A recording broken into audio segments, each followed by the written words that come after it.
Well, it's a beautiful day at the ballpark, and the Lady Vols are staying in the win column after defeating Ohio State 4-2 in the Knoxville Regional, moving them on to the finals of this regional. And they had quite the challenge on their hands heading into this game, facing another foe from the state of Ohio. But similar to the first game, Tennessee is 2-0 against teams from Ohio here in the Knoxville Regional.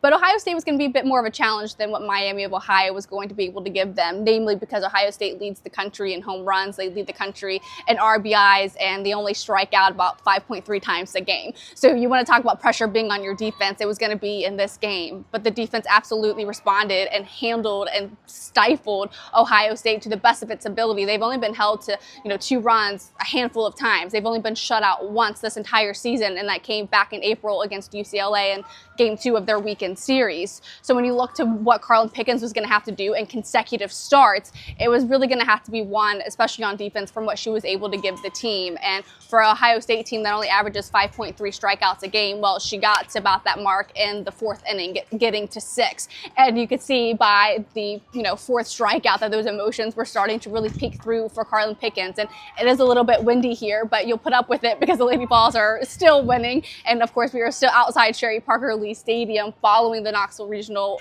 Game 3 of today win. But for Carlin Pickens, it was, really solid effort by her.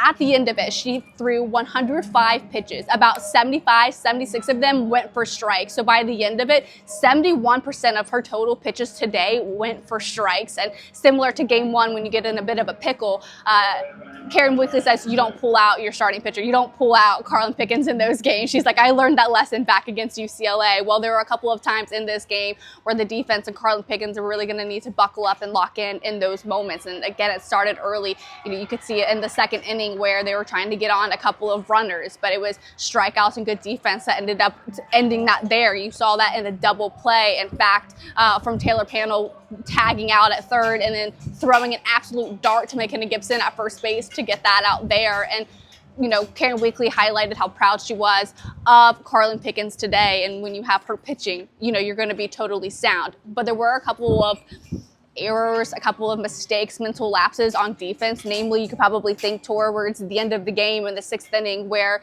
it was a 13-pitch at battle, okay? And it was Reagan McKillen who was able to finally line it up the right field side and it gets all the way back to the outfield. It was a solid throw to home to Sophia Nugent, but she couldn't quite field it, and that allows a 2nd run to score unearned in that inning. And it was Sophia Nugent's only her 2nd error of the season. The last one came in the quarterfinals of the SEC tournament against Arkansas.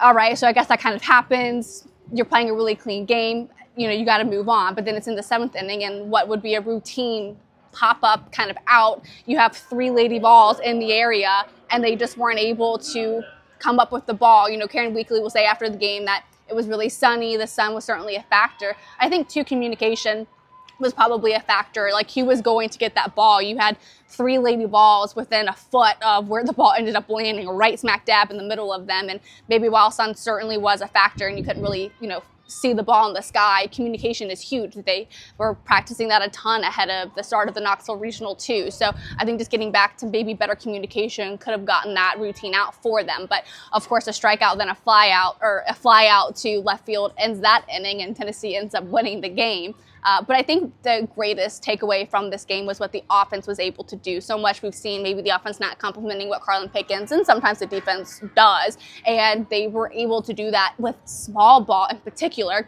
It could start with, Gabby Leach's dribbler up the middle to help get it to be a 2-0 game early in the game. Then it was beautiful bunts by Sabaya Morgan, and I think it was maybe Taylor Panel afterwards. And she was initially ruled out, overturned, and she's safe. So beautiful back-to-back bunts, gets 2 runners on, and the team was able to, whether with a sac fly or another hit, were able to get those Lady Vols to cross the plate to give them 4 runs on the day, taking 3 hits or 4 hits to get 2 in. So their ability to play small ball, be really smart and sound in situational moments is key. And you could tell they really focus on fundamentals since maybe Texas A&M, the last regular season game of the season up until now. So I think being able to maintain those distinctive factors of this game that helped them win, right? Being lethal in the circle, having sound defense, and then situational softball will be huge for them when they look to see who they'll face in the championship Sunday, so to speak. So I think really great things to pull away from this team. We'll have much more on this game back on the homepage in a few minutes